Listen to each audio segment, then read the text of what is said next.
Et en Israël, peut-être plus qu'ailleurs, le conflit se joue aussi au niveau de l'archéologie. Les tensions se cristallisent autour d'un site, le mont du Temple pour les Juifs, l'esplanade des mosquées pour les musulmans.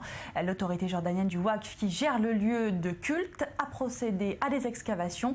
Elles n'ont pas été autorisées par la Cour suprême israélienne. Mathias Inbar. Mont du Temple, esplanade des mosquées. Ces tractopelles effectuent des travaux de réfection. Le va-et-vient des camions est incessant.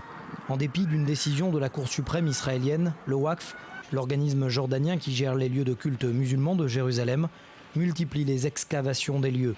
Les premiers travaux remontent à la fin des années 90.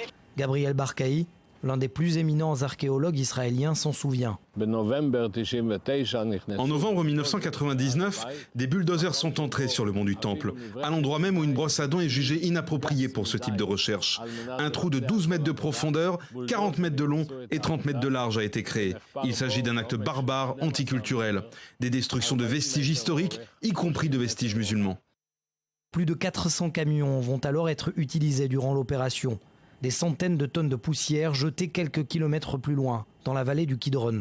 C'est en 2004 que Gabriel commence son projet, réhabiliter via ces poussières l'histoire du mont du Temple. Depuis les années 90, les Palestiniens nient le fait que les Juifs possédaient un temple. Ils utilisent l'expression « le temple imaginatif ». Je ne parle pas de religion, mais d'histoire. C'est comme faire rentrer des bulldozers sur l'acropole d'Athènes. Selon les Palestiniens, le temple était musulman avant même que naisse l'islam, aussi illogique que cela puisse paraître. Et le Waqf ne compte pas s'arrêter là. Fort des 2 millions de dinars, plus de 2,5 millions d'euros injectés ces dernières années par la Jordanie. Ces images datent de décembre 2015. Ce camion déverse des centaines de pierres en provenance du mont du Temple. Le travail de Gabriel Barkaï, retrouver dans ces ruines les traces du passé. Les recherches sont longues, minutieuses, et entre deux pierres un vestige historique. Cette épingle à nourrice vieille de 3000 ans, datant de l'époque du premier temple.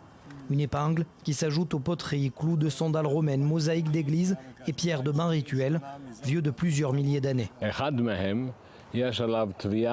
On a retrouvé sur l'une des pierres le sceau de la famille Immer, qui faisait partie des grands prêtres qui officiaient au deuxième temple avec le prophète Jérémie, 7 siècles avant notre ère.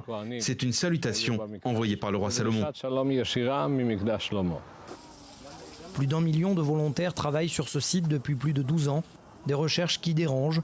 Présents sur le mont du Temple la semaine dernière, ces archéologues ont été frappés par des agents du Waqf.